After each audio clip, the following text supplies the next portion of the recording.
8.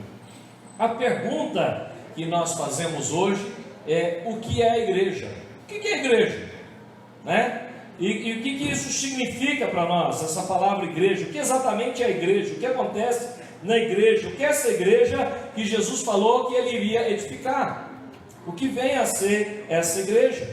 Né? E essa igreja que Jesus ama, que Jesus nutre, que Jesus ensina, que Jesus cuida, que Jesus vem buscar. O que é essa igreja? Qual que é a importância dessa igreja? E é isso que nós queremos hoje aprender um pouco sobre essa igreja que Jesus edificou. E como nós podemos ver essa palavra igreja, se nós estivéssemos lendo a Bíblia em grego, seria eclésia, né? E é uma combinação de duas palavras gregas: que é fora de, e kalel, que é chamar, né? Muitos dizem, o nome igreja significa chamados para fora. Eu já ouvi muitas pessoas falarem isso, e a gente tem que tomar cuidado, porque sim, em alguns aspectos sim, mas nós nunca podemos definir uma palavra só pela sua etimologia. Nós devemos defini-la, deixa eu perder um negocinho aqui. Devemos defini-la pelo...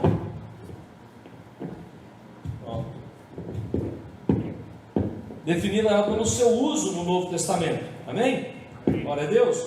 E é isso que nós queremos nessa noite aprender um pouquinho sobre essa palavra aí, que é a igreja, né? A palavra igreja no Novo Testamento é a tradução da palavra grega eclésia, que é o sinônimo do hebraico do kahal no Antigo Testamento. Ambas as palavras têm o significado de assembleia.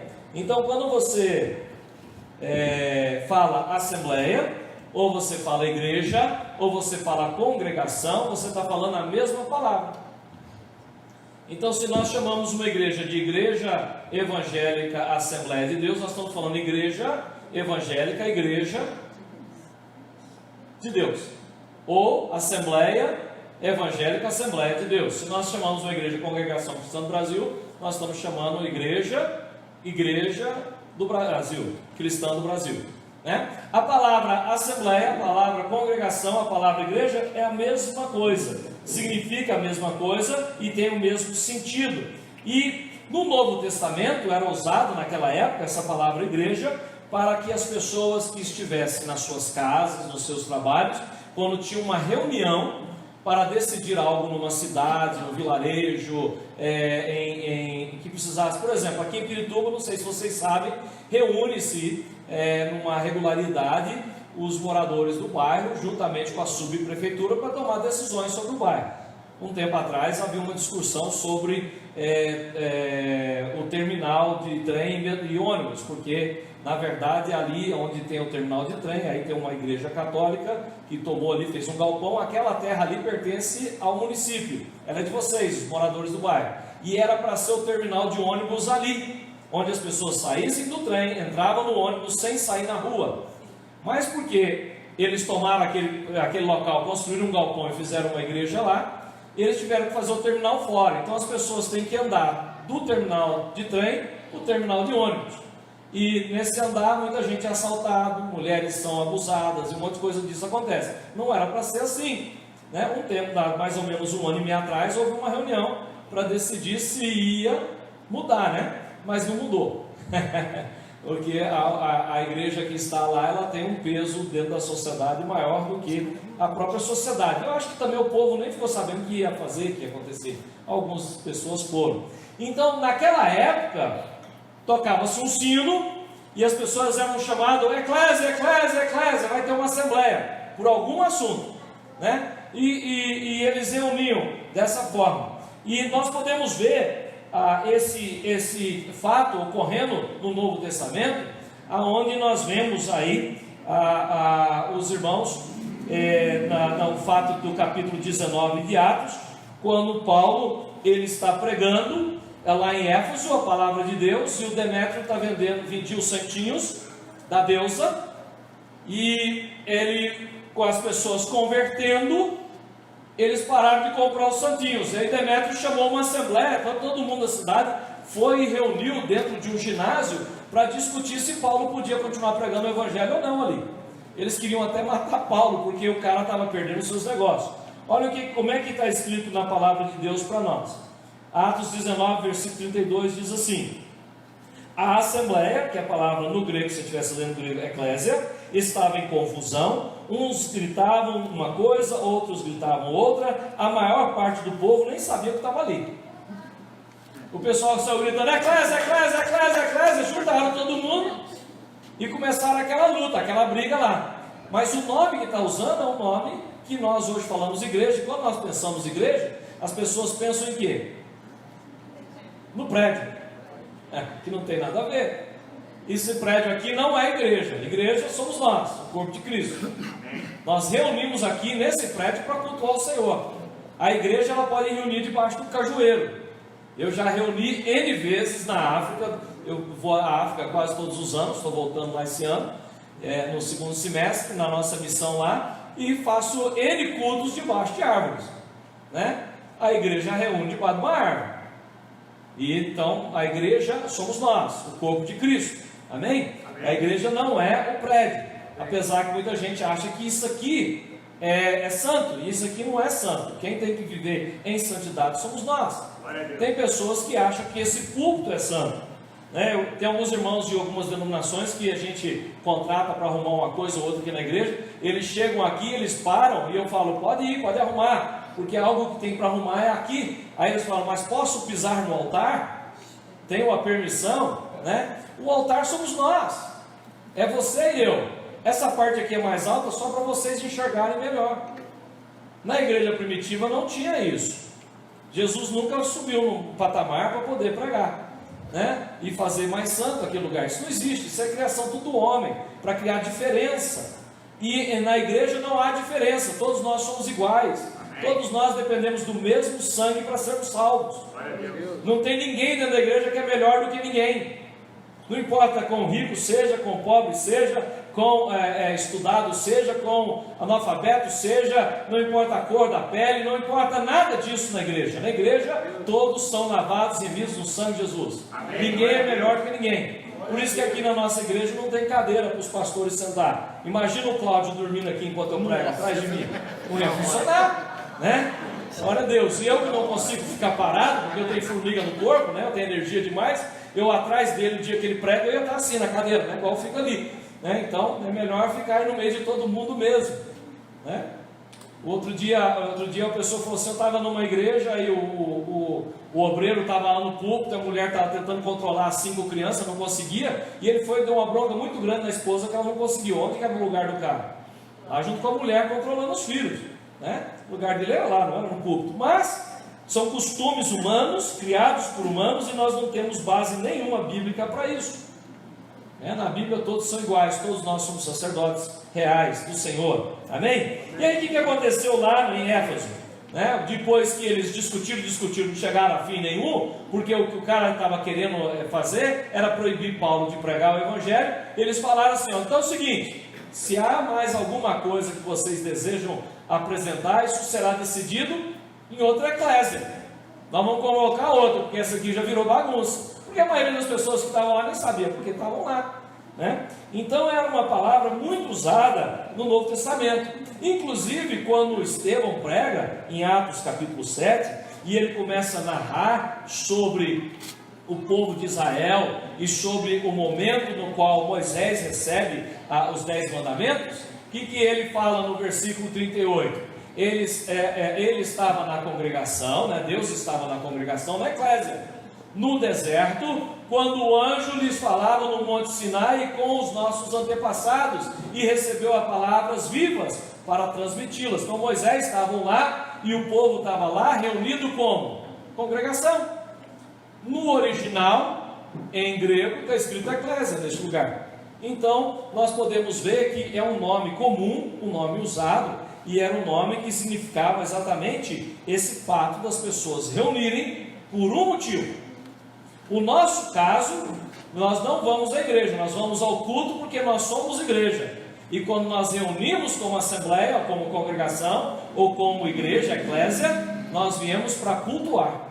O nosso chamado é para esse. Muitas pessoas pegam essa palavra e falam assim, então a etimologia dele é chamado para fora, chamado, então nós somos chamados para fora, então a igreja está sendo chamada para fora das 4 paredes, para a rua. Não, e esse daí é o mandamento que Jesus falou: ide por todo mundo, pregar o evangelho em todo lugar, batizando o nome do Pai, do Filho e do Espírito Santo. Nós temos essa obrigação de realmente sair das quatro paredes e ir. Mas a palavra igreja não significa isso. Significa que nós saímos das nossas casas, da rua, entrarmos no lugar ou reunirmos no local, seja debaixo de uma árvore, para cultuar o Senhor. Então eu sou chamado fora da minha vida corriqueira para uma reunião específica, que no nosso caso é um culto para Deus. Amém? Amém. Então a igreja, o que é essa igreja que nós estamos vendo? Então, nesse sentido, né, sendo assim, o uso da palavra eclésia no Novo Testamento é o mesmo sentido do Antigo Testamento, carral, que significa reunir em uma assembleia ou como congregação, uma reunião de várias pessoas em um lugar para um propósito. Amém? Qual é o nosso propósito aqui hoje à noite? Adorar o Senhor, cultuar o Senhor, amém? Não viemos aqui por causa da placa da igreja, acho que nem placa tem lá fora, né? Tem os horários dos cultos. Não viemos aqui por causa do pastor que ia pregar, não viemos aqui por causa do louvor, não viemos aqui por causa do ar-condicionado, não viemos aqui por causa das cadeiras, não viemos aqui por causa, nós viemos aqui por causa do Senhor, para cultuar o Senhor. Esse é o motivo de nós estarmos reunidos aqui. Então, essa eclésia, no sentido cristão, né? Os cristãos são chamados para reunirem, para adorar o Senhor juntos. Olha o que diz a palavra de Deus em 1 Coríntios capítulo 1, versículo 2. A igreja de Deus, a eclésia de Deus, que está em Corinto, aos santificados em Cristo Jesus e chamados para serem santos. Então, como que Paulo ele escreve a uma igreja? Quando ele está escrevendo aos Coríntios, ele chama ela de eclésia, de igreja. Amém? Então veja que a forma que eles usavam começou sendo usada. 1 Coríntios 14 diz a palavra de Deus para nós, os versículos 19 e 35: todavia na igreja eu prefiro falar 5 palavras compreensíveis para instruir os outros a falar 10.000 palavras em línguas. Então ele está falando, quando nós estamos reunidos em assembleia, quando estamos reunidos em congregação, quando estamos reunidos no culto, quando nós chegamos e reunimos, eu prefiro falar 5 palavras que as pessoas entendam o que eu estou falando, do que falar 1.000 palavras em línguas, né? Falar várias palavras, 10.000 palavras ele fala em línguas, porque quando eu falo em línguas, você não entende e mais ninguém entende, e aí eu me edifiquei a mim mesmo, mas você não foi edificado. Por isso que as línguas, a palavra de Deus diz que deve ser falada em casa, ou quando falada em assembleia precisa de um tradutor, né? Então precisa ter alguém ali para transmitir o que está sendo falado em línguas, para que todos sejam edificados. Ou então você fala em línguas de boa, na sua casa, né? Com o dom que você recebeu de Deus, ou você fala durante os louvores, e aí onde você está louvando, não tem problema nenhum. Os dons é do Espírito, que ele dá a quem ele quiser, e os dons são para nós hoje. No entanto, nós temos que tomar muito cuidado com línguas, porque línguas é usado em todas as religiões do mundo. Os muçulmanos falam em línguas, os hinduístas falam em línguas, os budistas falam em línguas, os macumbeiros, os candomblé falam em línguas. Então há as línguas que vêm de Satanás e não do Senhor. E a pessoa vai falar assim, eu não consegui controlar minhas línguas, por isso que eu saí gritando em línguas. Então nós temos que parar e pensar, porque a palavra de Deus diz que o Espírito Santo de Deus nunca rouba o nosso controle, ele nunca tira a nossa ciência. Então eu posso sentir a vontade, eu faço se eu quiser, mas eu sei o que eu estou fazendo. Amém? Quando a gente faz qualquer coisa sem saber o que está fazendo, aí o Espírito Santo não está mais presente. Quando eu estou em algum lugar, acontece de vez em quando, alguém chega e me entrega uma palavra profética. Quando acaba o culto, eu vou na pessoa e falo assim, na hora que você estava falando, você falou assim. E aí a maioria das pessoas falam assim para mim, pastor, eu não sei dizer, porque eu sou tomado pelo Espírito, e eu entrego a palavra tomada pelo Espírito, e eu não sei dizer o que eu falei. Aí eu já sei que não é de Deus. Eu já cancelo aquilo na hora, não é de Deus, porque se a pessoa não lembra, é porque o Espírito Santo não era quem estava dando, porque o Espírito Santo nunca rouba a ciência da pessoa. É fácil a gente saber se é de Deus ou não as coisas. E além de tudo tem que ser julgado pela palavra, se não alinhar com a palavra, não é de Deus. Então nós precisamos entender isso, né? E Paulo está falando o quê? Quando nós reunimos, versículo 35, se quiserem aprender alguma coisa, que perguntem seus maridos em casa, pois é vergonhoso a mulher falar na igreja. E nós temos que lembrar aqui que quando Paulo está falando isso, ele está falando de um problema cultural que havia em Corinto. Ele não fala isso em Efésios, não fala aos Colossenses, não fala aos Filipenses. Então nós vivemos uma cultura diferente, né? O foco nosso aqui é a palavra igreja, né? Mas ninguém que saia daqui mandando a mulher calar e não falar mais nada na igreja, porque não é isso que a palavra de Deus está falando. Existia um contexto ali com a igreja de Corinto, né? Ali em relação às mulheres que vinham da adoração à deusa e queriam mandar e coordenar os cultos, como fazia lá, onde ela era a sacerdotisa, né? Então eles falaram para elas ficarem caladinhas e conversar com os maridos em casa, né? O Paulo dá essa instrução. O nosso foco aqui é a questão dele, toda vez que você vê escrito igreja, é a palavra igreja, eclésia, eles estão reunidos. Os Tessalonicenses, Paulo, Silvano e Timóteo, a igreja dos Tessalonicenses, e em Deus Pai e no Senhor Jesus Cristo, a vocês graça e paz da parte de Deus e do nosso Senhor Jesus Cristo. Ele está escrevendo o que? A igreja que reúne no lugar. Então quando nós falamos sobre a igreja, nós estamos falando sobre nós, reunidos em algum lugar com um propósito. Amém? Então, seja ela na Tessalônica, seja ela em Corinto, seja ela em Éfeso, seja onde Paulo escreveu, ele tratou como igreja. Amém? Glória a Deus, estamos juntos ainda? Glória a Deus. Glória a Deus. Então vamos lá, simplificando aí um pouco as coisas. Nós podemos pensar na igreja de duas formas. A igreja universal, que não tem nada a ver com a universal do reino de Deus, do Edir Macedo. Mas a igreja universal é a igreja de todos os crentes, todos os lavados e remidos no sangue de Jesus, que estão vivos e todos que já morreram. Essa é a noiva do Senhor Jesus Cristo, que Jesus Cristo vai ter o casamento, a bodas do Cordeiro, e vai viver com ela eternamente. Então, quando nós falamos de igreja com letra I maiúscula, nós estamos falando dessa igreja. Quando nós falamos de igreja com I minúsculo, nós estamos falando da igreja local. Aqui é uma igreja local. Aqui nós reunimos aqui, nós temos aqui umas 50, 60 pessoas hoje à noite, reunidas aqui para glorificar o Senhor, para adorar o Senhor. Amém? Então nós somos uma igreja local, que fazemos parte da igreja universal, do corpo de Cristo no mundo todo. E quem sabe quem é salvo ou não e faz parte dessa igreja é só Deus, é só o Senhor, porque o coração ele conhece, porque dentro da igreja tem trigo e tem joio, né? Infelizmente esse é o caso. Mas cabe a nós reunirmos com o propósito correto. Então o termo assembleia, congregação, por si só nos faz justiça, né, no significado da igreja, não faz a justiça, e é por isso que encontramos outros termos na palavra de Deus. Então eu quero passar para vocês aqui outros termos que a Bíblia usa para falar de nós, a igreja. Amém? Para que nós possamos, quando estiver lendo a Bíblia, a gente possa entender. A palavra de Deus diz que a igreja é o corpo de Cristo. Então a igreja não é feita de uma pessoa só. Eu vejo algumas pessoas falando assim: eu sou a igreja. Não, você é parte da igreja, você não é a igreja sozinho. Não tem como você ser a igreja sozinho. Você só tem como ser igreja fazendo parte do corpo de Cristo. É como se eu falasse assim: eu não quero mais você, mão, e eu cortar fora. Paulo até fala sobre isso, e fala: não te quero mais. Não funciona. Essa mão só funciona se estiver ligada ao meu corpo. Uma vez que corta fora, ela não tem mais utilidade nenhuma.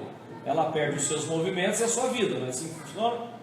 Então o corpo de Cristo funciona da mesma forma. O corpo de Cristo é formado de várias pessoas, formando o corpo de Cristo, no qual Cristo é a cabeça, né? Cristo é a cabeça do seu corpo, como nós vemos em Efésios capítulo 1, que diz assim: Deus colocou todas as coisas debaixo dos seus pés e designou como cabeça de todas as coisas para quem? Para a igreja. Amém? Está aí no telão, né? Então olha, Deus colocou todas as coisas debaixo dos pés de Jesus e designou ele o quê? Como cabeça de todas as coisas para quem? A igreja. Quem que é a igreja? Mas, que é o seu corpo. É o corpo de quem? Cristo. Que é o que é? A plenitude daquele que enche todas as coisas em toda e qualquer circunstância. Então, Cristo é o cabeça, nós somos o corpo, e Jesus traz vida ao corpo. Ele é a plenitude que traz vida a esse corpo. É nele que nós vamos procurar saber o que é certo e errado. É nele que nós vamos decidir o que fazer e não fazer na igreja.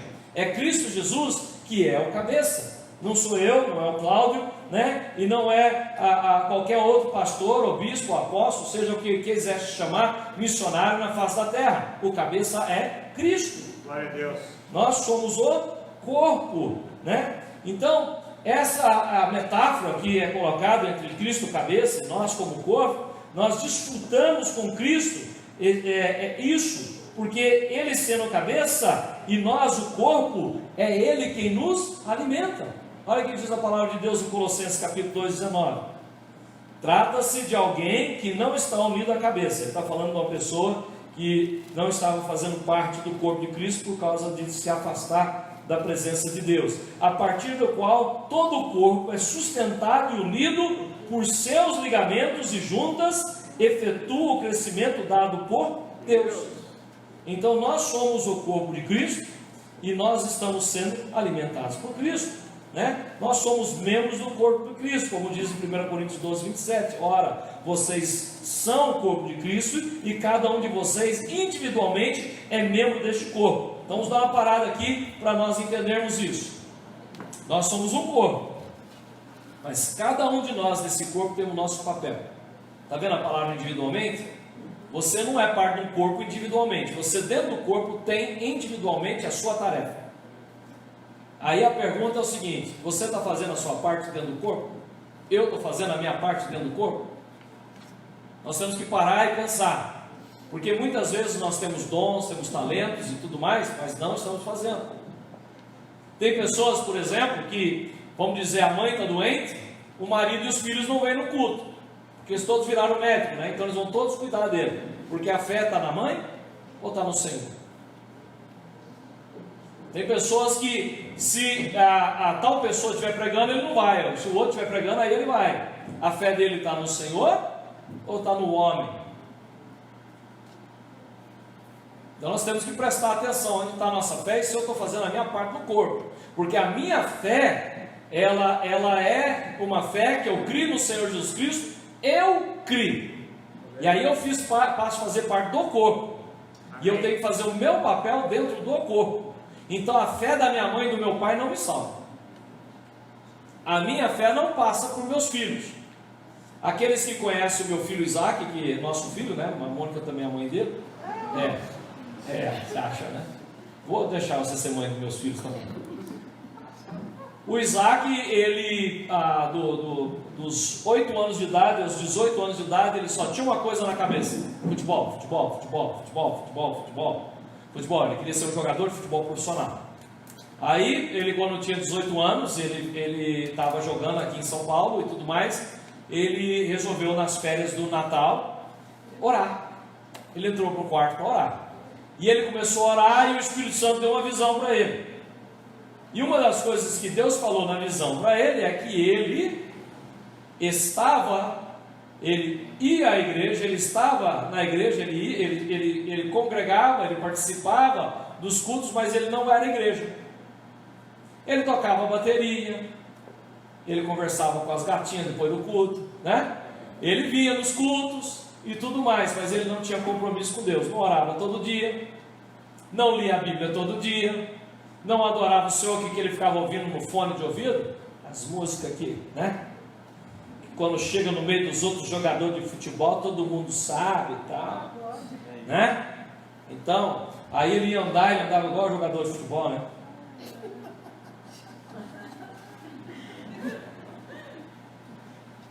Foninho de ouvido, tal, ligava, iPhone, não sei o que, PPP, né? Ele teve um iPhone bem antes que eu tive, né? O que eu tive ainda já comprei usado, e a 5ª geração, né?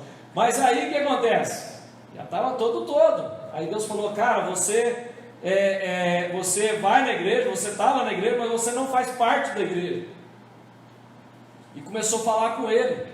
E ele cumpriu o contrato que ele tinha até a maio, junho daquele ano, parou com o futebol, foi para os Estados Unidos e está formando em maio agora em ministério pastoral e liderança, e vai voltar como missionário tempo integral para nós, em nome de Jesus, né? Estamos orando por isso, ele está lá levantando sustento para isso. A vida dele foi transformada. Mas antes, ele estava como muitos de nós muitas vezes estamos.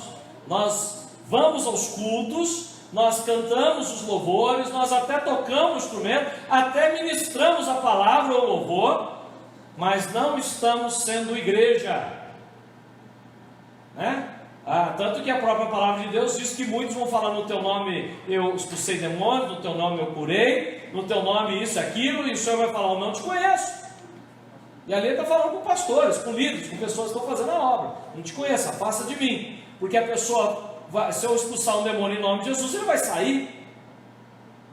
Mas se eu não vivo para a glória de Deus, não adianta nada. Eu tenho que estar fazendo a minha parte dentro desse corpo. Eu não posso viver a minha fé por causa disso. Você vê que tanto a palavra de Deus dá duas possibilidades de uma pessoa divorciar: se ocorrer o adultério e a pessoa que adulterou não arrepender e não pedir perdão, e ela foi embora e não quiser voltar mais. Porque se ela pedir perdão e tudo mais, o papel do outro é perdoar. É a Bíblia que ensina, não vem brigar comigo, vai falar com Deus. Tem mulher que já quer me estrangular aqui, vai falar com Deus, né? Mas se você fizer isso, você estraga o seu casamento pro resto da vida, porque nunca mais vai ter confiança, mesmo que haja perdão. Então não faça. Outra coisa é se aperte um dos cônjuges, não é cristão, e proíbe o outro de servir a Deus.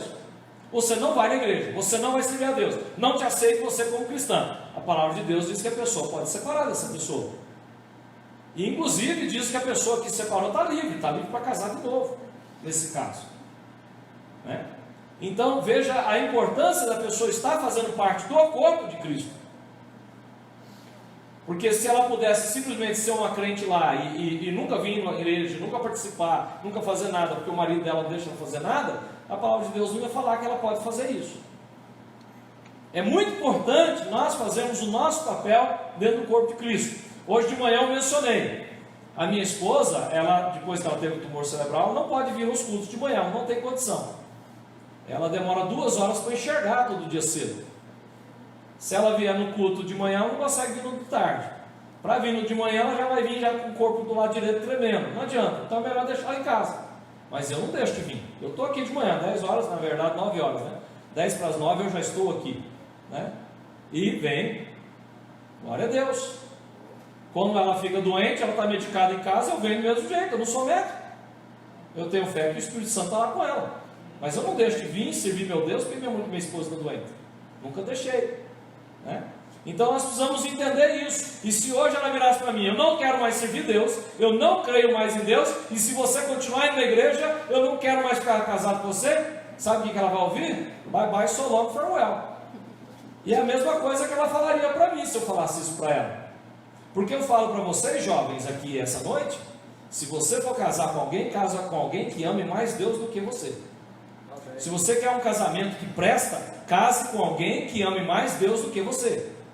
Eu casei com uma pessoa assim, e eu confesso que quando eu casei com ela, eu não amava Deus mais do que ela. Não sei nem quem que eu amava naquela época, né? Mas a verdade é que eu casei com uma pessoa que amava a Deus mais do que eu, que tinha um compromisso maior com Deus do que comigo. E isso foi a maior bênção da minha vida. Então, se você vai casar, você já foi casado, tem intenção de casar de novo, procure uma pessoa que ame a Deus mais do que você. Uma pessoa que vai falar assim: sexo antes do casamento não, porque eu tenho um compromisso com Deus. Mentira não, porque eu tenho um compromisso com Deus.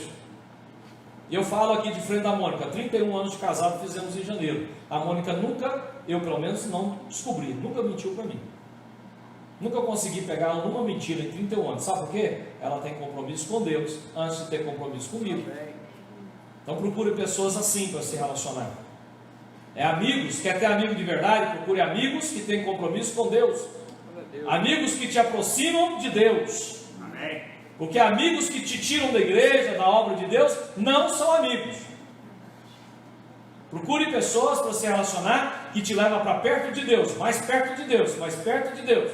Pessoas que têm compromisso com Deus. Essas são as pessoas que nós devemos relacionar na vida pessoal e na vida conjugal.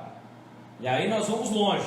Aí você vai evitar um monte de dor de cabeça, um monte de traição que podia acontecer, um monte de coisas que acabam acontecendo. Então a verdade é que esse Cristo maravilhoso, que Ele nos colocou neste corpo, Ele quer que eu e você façamos a nossa parte. Em Romanos 12, voltar a pregar a mensagem de hoje, né? O pregador é assim mesmo. Dá oportunidade para ele, já entra para outros lados. Diz a palavra de Deus: assim como cada um de nós tem um corpo com muitos membros, e esses membros não exercem todos a mesma função, assim também em Cristo nós, que somos muitos, formamos um corpo, e cada membro está ligado a todos os outros. O quê? Os outros. Não tem jeito de você falar que você não está ligado a outra pessoa que é lavada e remida no sangue de Jesus. Se a pessoa é lavada e remida no sangue de Jesus, você está ligado a essa pessoa. E você não sabe quem é e quem deixa de ser, porque só o Senhor conhece os corações. Cuidado para não sair julgando, porque quem julga da mesma maneira que foi julgado, será julgado pelo próprio Deus. Não julgue ninguém. Não é papel nosso tirar o joio do meio do trigo, porque quando tira-se o joio no meio do trigo, arranca-se muito trigo com o joio. Então nós temos que tomar cuidado. Nós somos o corpo de Cristo e estamos ligados uns aos outros, e nós devemos viver como tal, porque a igreja é a casa de Deus. Amém? Amém? Nós somos a casa de Deus. Você e eu somos a casa de Deus, não é esse prédio. Nós somos a casa de Deus. O Espírito Santo de Deus habita em nós. Diz a palavra de Deus: escrevo-lhes essas coisas, embora espere ir vê-los em breve. Mas se eu demorar, saiba como as pessoas devem comportar-se na casa de Deus, que é a igreja de Deus vivo, coluna e fundamento da verdade. Então a igreja que somos nós, não é esse prédio, nós somos a casa de Deus, e muito mais do que isso, ele está dizendo que essa igreja do Deus vivo é uma coluna do fundamento da verdade. Amém. Aonde você vai, você leva a verdade, você fala a verdade, você faz o que é verdade. É isso que o Senhor está dizendo, é isso que eu e você precisamos fazer como igreja. Não podemos viver na mentira. Nós somos representantes da verdade. A igreja é a família de Jesus Cristo. Nós somos a casa de Deus e nós somos a família do Senhor Jesus Cristo. Diz a palavra de Deus em Mateus 12, Jesus dizendo, quando falaram: olha, seu pai, a sua mãe e seus irmãos estão lá fora, e Jesus falou: quem é minha mãe? Quem são meus irmãos? Perguntou ele. E estendendo a mão para os discípulos, disse: aqui estão minha mãe e meus irmãos, pois quem faz a vontade de meu Pai que está nos céus, este é meu irmão, minha irmã e minha mãe. Quem que é meu irmão, minha mãe e meu irmão? Aquele que faz a vontade de Deus, porque nós somos o corpo de Cristo, essa família de Jesus, né? Aonde a palavra de Deus diz para nós, em Marcos capítulo 10, Jesus fala assim: não deixamos tudo, os discípulos estão falando, não deixamos tudo para seguir o Senhor. Então Pedro começou a dizer isso para o Senhor, e Jesus respondeu: digo-lhes a verdade, ninguém que tenha deixado casa, irmãos, irmãs, mãe, pai, filhos ou campos, por causa de mim e do Evangelho, deixará de receber 100 vezes mais, já no tempo presente, casas, irmãos, irmãs, mães, filhos e campos, e com eles perseguição, e na era futura a vida eterna. Vai ter perseguição, né? Se seguirmos ao Senhor. Mas preste bem atenção: se qualquer pessoa te impedir de servir a Deus, você não pode permitir que isso aconteça. É isso que Jesus está falando.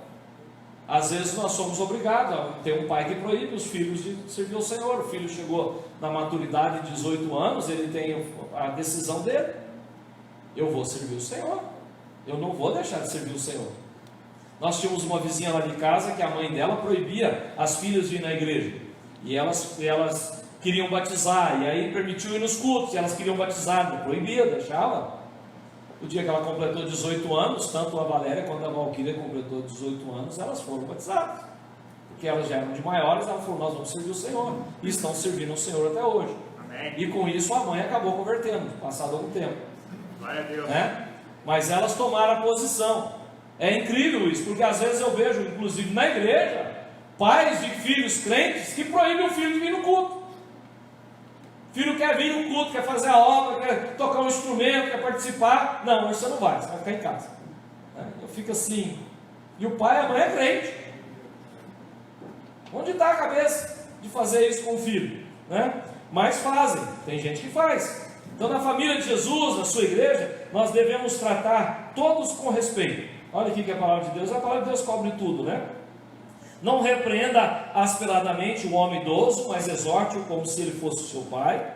Trate os jovens como irmãos, as mulheres idosas como mães, e as moças como irmãs, com toda pureza.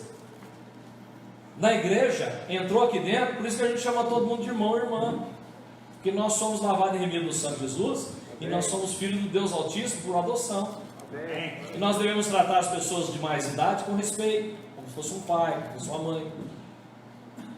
E nós devemos tratar as pessoas que são mais jovens com pureza, ninguém tirar proveito, ninguém abusar, né? A gente vê tanto caso de pedofilia, disso, aquilo. A Bíblia está dizendo que não é para fazer isso, é para ser tratado como irmãos de sangue mesmo, porque nós somos irmãos pelo sangue que foi vertido na cruz do Calvário. Amém. Glória a Deus.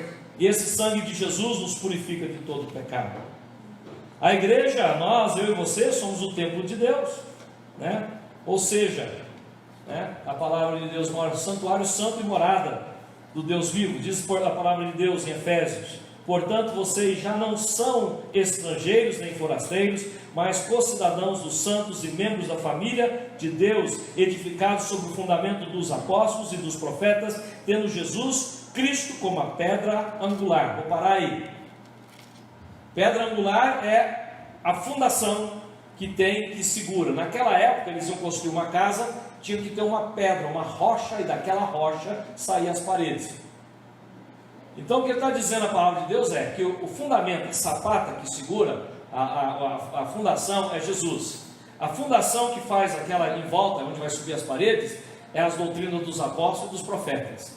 E eu e você somos as paredes. Está entendendo? O que a palavra está dizendo sobre a igreja, sobre o corpo de Cristo?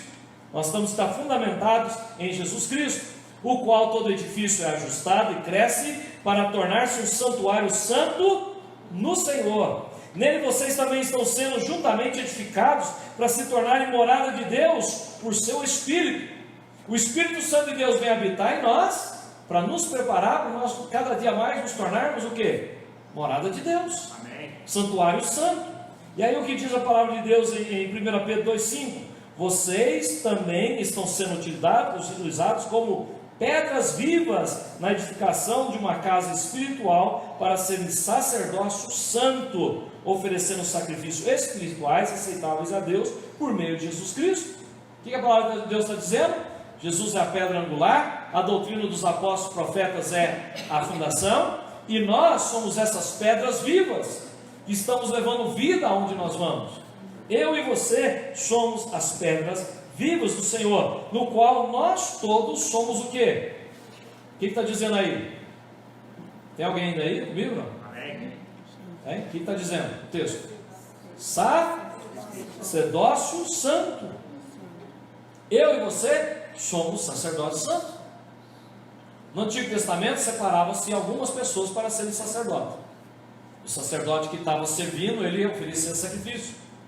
Hoje todos nós oferecemos sacrifícios espirituais ao Senhor, que trazem louvor e adoração a Deus, né? Todos nós somos sacerdotes, e nós fazemos isso através do Senhor Jesus Cristo. Fica tranquilo, nós já estamos perto de encerrar, né? Como tal, nós temos a responsabilidade de manter a igreja pura, que somos nós. Olha o que a palavra de Deus diz em 1 Coríntios capítulo 3: vocês não sabem que são santuário de Deus e que o Espírito de Deus habita em vocês? Você não está sabendo disso? Se você foi lavado e remido no sangue de Jesus, o que diz lá em Atos capítulo 2, versículo 38? Por isso, por que nós vamos fazer? Ele fala: agora que vocês creem em Jesus Cristo, você arrepende, você é batizado, você recebe o perdão dos pecados e torna a morada do Espírito Santo. Você pode pregar o Evangelho com 5 dedos na mão. A pessoa crê que Jesus Cristo é o Filho de Deus, ela arrepende, ela é batizada, ela recebe o perdão dos pecados e ela torna-se morada do Espírito Santo. Você recebe o dom do Espírito Santo, o presente do Espírito Santo. E é isso que a palavra de Deus está dizendo para mim e para você aqui. Amém. Que nós somos templos do Espírito Santo de Deus, né? E se alguém destruir o santuário de Deus, Deus o destruirá. Então nós temos que prestar atenção no que nós fazemos conosco e o que nós fazemos com o corpo. Porque tem gente que destrói o corpo, tem gente que gosta de dividir igreja, criar contenda, rebeliões dentro da igreja. E aqui a palavra de Deus está dizendo aqui que Deus o destruirá, pois o santuário de Deus, que são vocês, é sagrado. Você é sagrado, já parou para pensar nisso? Aí a pergunta é, como você tem cuidado do seu corpo? Quem que manda? A droga, a bebida, o sexo ilícito, as mentiras? O que está mandando? As fofocas? O que manda no seu corpo? A glutonaria?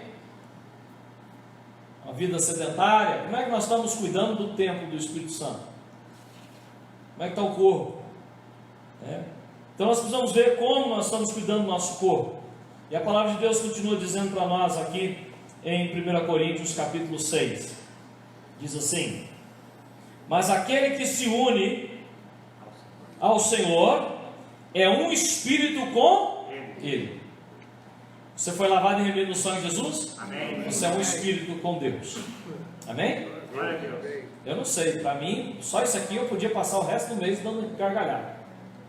Pensou, um cara como eu, sou um espírito com Deus, Criador dos céus e da terra, eu estou satisfeito, não precisava de mais nada. Podia parar aqui, mas não vou não.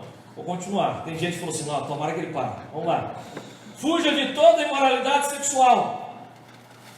Todos os outros pecados que alguém comete fora do corpo, os comete. Mas quem peca sexualmente, peca contra o seu próprio corpo. Acaso não sabe que o corpo de vocês é santuário do Espírito Santo que habita em vocês? Que lhes foi dado por Deus e que vocês não são de si mesmos?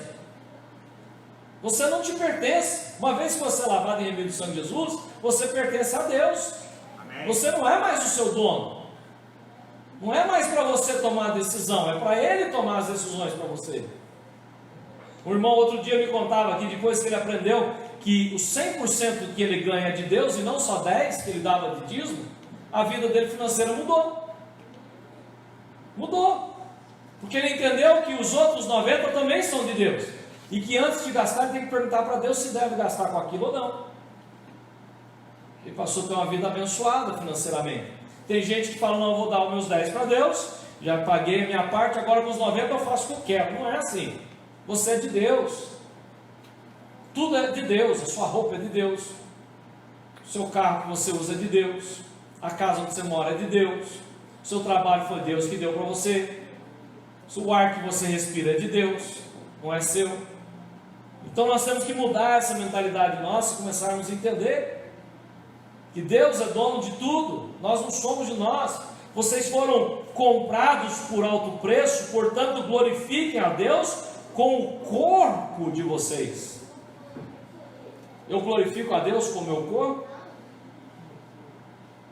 A pessoa falou, pastor, nós não temos uso e costume na nossa igreja. Não, não temos, mas nós ensinamos decência. Como é que eu sei quando eu estou vestido indecente ou não? Veste, para de frente do espelho e fala, Espírito Santo, estou bem para sair com você na rua? Esse tanto de perna que eu estou mostrando, essa calça tão apertada, né? Deus é justo, mas a calça, meu Deus, né? Como é que fala? O decote, né? Tá bom para sair com o senhor na rua ou não está? Pergunta para Deus, pergunta para o Espírito Santo, porque Ele está em você, Ele vai estar na rua com você. Vista de uma forma decente. Não queira chamar a atenção de homem, chame a atenção de Deus. Não queira chamar a atenção de mulher, chame a atenção de Deus. Deus vai preparar a pessoa certa para você, que vai ver em você um homem de Deus, uma mulher de Deus. É bem melhor, porque aqui fala sobre o pecado sexual e a palavra de Deus deixa claro que quando um homem e uma mulher tem o homem com homem, a mulher com mulher, quem tiver uma relação sexual e teve a relação, uniu o espírito. Todos os espíritos que estão num passam para o outro, todos os espíritos que estão no outro passam para o outro. Então sai numa balada, pum, lá com a menina no motel, ela está toda endemoniada, cheia de demônios, você pum, pegou tudo para você. Legal? É isso? E a palavra de Deus diz, não pode fazer isso, você está pecando contra o corpo. Toma muito cuidado. Isso é tão importante que Pedro escreve o seguinte, que se a mulher for casada, um cônjuge for casado com outro que não é crente, ele não proíbe ela de servir, ou ele de servir o reino, porque ela ou ele é cristão, e ele não proibiu, ela não deve separar dele. No entanto, ela pode ter certeza, a pessoa, tanto o marido ou a esposa, que o Espírito Santo vai purificar, e os espíritos malignos daquela pessoa não vai passar para ele, ou para ela, porque ela é cristã. Mas isso é dentro do casamento, porque se sair para a rua fazendo besteira, vai pegar tudo, e vai sair numa situação espiritual onde vai ter muito trabalho para se limpar e para mudar, e o preço pode ser muito caro. Então toma cuidado, né? Você é corpo de Cristo, e você é a igreja. É o que? É o reino de Cristo, a igreja, da palavra de Deus. Pois ele nos resgatou do domínio das trevas e nos transportou para o reino do seu Filho amado. Então, se nós estamos em Cristo Jesus, que é a cabeça, nós somos esse reino. Glória a Deus. Amém? Nós somos o reino do Senhor, né? A palavra de Deus, Jesus falou assim: foi-me dado toda a autoridade nos céus e na terra. Agora vão e façam discípulos de todas as nações, batizando em nome do Pai, do Filho e do Espírito Santo, né? E ensinando todas as coisas que lhe ensinei, e estarei convosco até o fim. Amém. O que ele está dizendo? Eu recebi uma autoridade, e se a cabeça recebeu uma autoridade, é nessa autoridade que nós vamos. Amém? Amém? Então nós temos a autoridade de Cristo, como corpo de Cristo, como igreja, para fazermos a obra do Senhor. Olha que coisa sensacional. Deus é maravilhoso demais. E aí a palavra de Deus traz para nós, aqui no texto de 2 Coríntios capítulo 11, versículo 2, algo que eu acho incrível, porque nós somos a noiva de Cristo. E ele diz assim: o zelo que tenho por vocês é um zelo que vem de Deus. Eu os prometi a um único marido, Cristo, querendo apresentá-los a Ele como uma virgem pura. Paulo está escrevendo aos Coríntios, porque nós somos a noiva do Senhor Jesus Cristo. Amém. E eu e você precisamos pensar muito sobre isso, porque na época de Jesus, o fato de estar noivo, para poder desfazer o noivado, precisava fazer um divórcio. Lembra que José, quando descobriu que Maria estava grávida, ele resolveu divorciá-la dela em secreto. Não foi isso que ele fez? Que ele queria fazer? E aí o anjo veio, falou com ele, ele não fez. Por quê? Porque naquela época era colocado-se uma mesa, era colocado um pão na mesa, era colocado um vinho, vinha o pai com o filho, a mãe do filho, né, do noivo, chegava ali de frente da noiva e dos seus pais, e ali eles ofereciam o que poderia ser oferecido para que se houvesse o casamento. E se aceitassem ambos os lados, eles pegavam aquele pão, molhavam dentro do cálice com vinho e comiam o pão. Jesus fez a mesma coisa por nós. Ele derramou o seu sangue na cruz do Calvário. Ele deu o seu corpo. Ele diz: quem não comer do meu corpo e não beber do meu sangue, não tem parte comigo. O que ele está dizendo? Quem não aceita o sacrifício que eu fiz na cruz do Calvário para perdoar os seus pecados, aquele que não quer isso, e aquele que não crê que eu ressuscitei da morte e que eu estou vivo, essa pessoa não comeu do meu corpo, não bebeu do meu sangue, não é noiva. Mas uma vez que você é batizado em Cristo, está em Cristo e é uma nova criatura, eu e você somos noiva do Senhor Jesus Cristo. E uma vez que nós tornamos noiva, você lembra da palavra que Jesus falou das 10 noivas? 5 tinha óleo, tinha reserva. As outras 5 só tinha o suficiente para tocar cada dia, né? Estava vivendo, sabe aquela vida cristã que a pessoa vive minuto atrás de minuto, mas não vive uma vida cristã, né? Eu tenho uma irmã que nos ajuda lá em casa uma vez por semana, e na igreja dela toma-se a ceia uma vez por mês. E na semana da ceia ela fala assim, muitas vezes quando está limpando lá em casa: eu não vou falar nada agora não, porque eu tenho que estar pronta para a ceia. Então aquela semana ela se prepara para a ceia. O resto do mês é diferente. E o cristão não pode ser assim. A gente tem que estar sempre pronto para a ceia, todo dia, toda hora, pronto para cear com o Senhor. E lembra o que aconteceu com as 5 que não tinham óleo? O que aconteceu com elas? Na hora que o noivo chamou, elas pediram para a outra que tinha, e elas falaram: não, eu não vou te dar nada, e entraram, né? E as outras 5 foram ao mercado comprar. Quando voltou, bateu na porta, o que o Senhor falou? Não, eu nem conheço vocês, Então muitas vezes nós estamos na igreja, mas não somos igreja. Nós não mantemos o nosso óleo cheio. Nossa vida espiritual vai estar vazia. Você não pode andar no meu óleo, eu não posso andar no seu óleo. Você não pode viver na minha unção, você tem que viver na sua unção, na sua vida com Deus. Você tem que orar, você tem que ler a Bíblia, você tem que jejuar. Você deve estar louvando a Deus.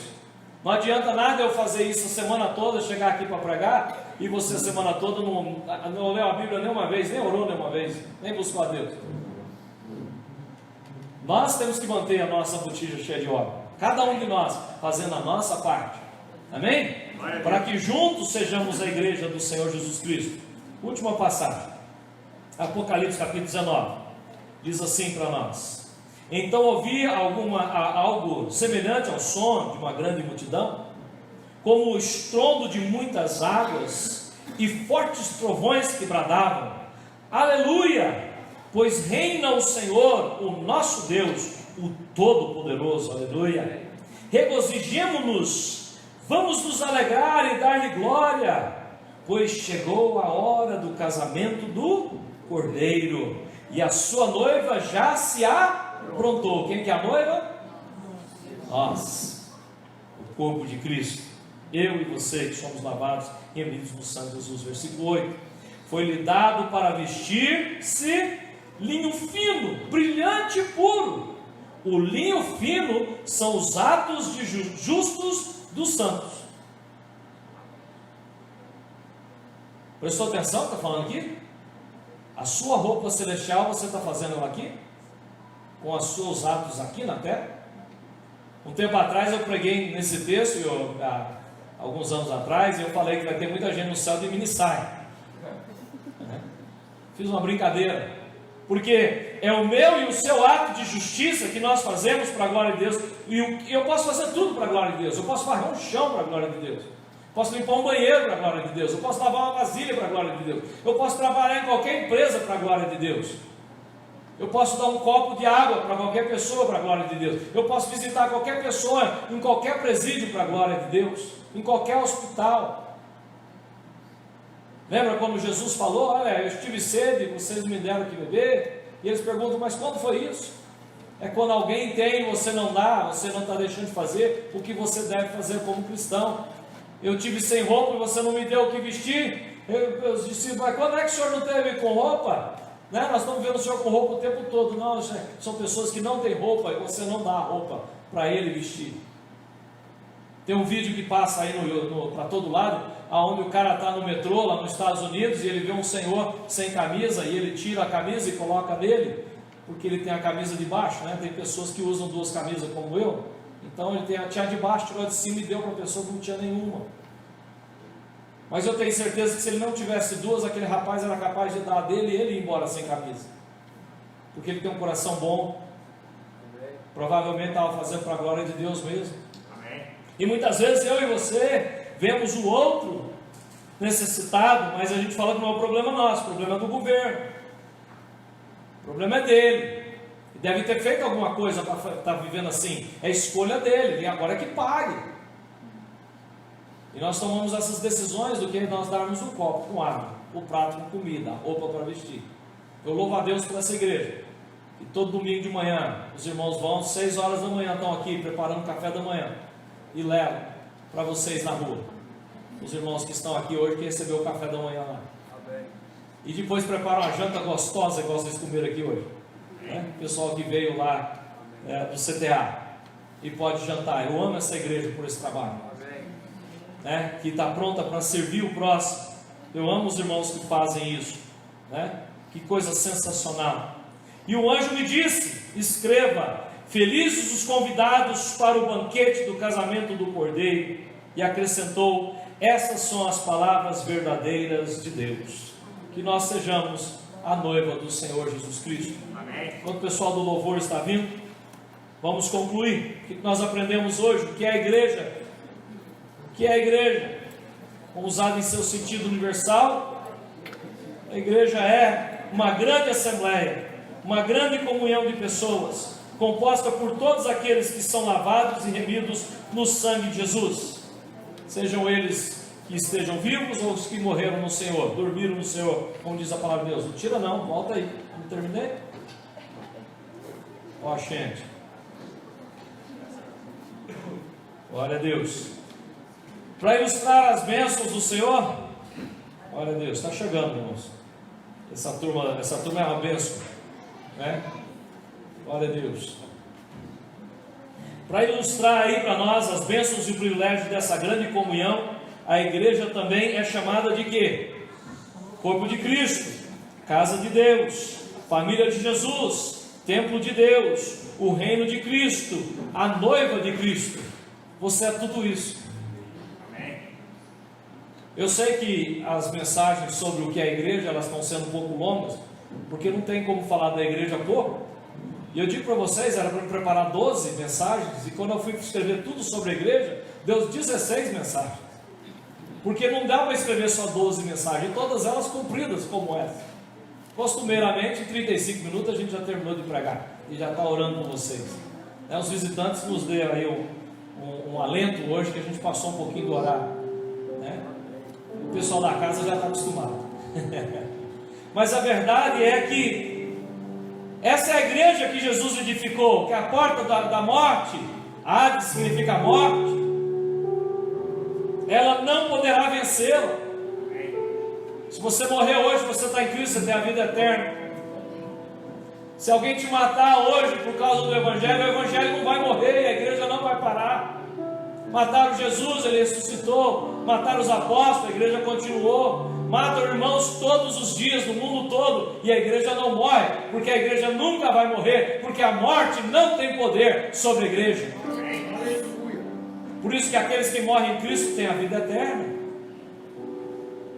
E é nessa esperança que eu e você vivemos, porque nós somos o corpo de Cristo, nós somos a casa de Deus, nós somos a família de Jesus, nós somos o templo de Deus, nós somos o reino de Cristo, nós somos a noiva de Cristo. Nós somos mais que vencedores em Cristo Jesus. Glória a Deus. Se você tiver saúde para se pôr em pé, eu convido você que o faça. Nós vamos orar.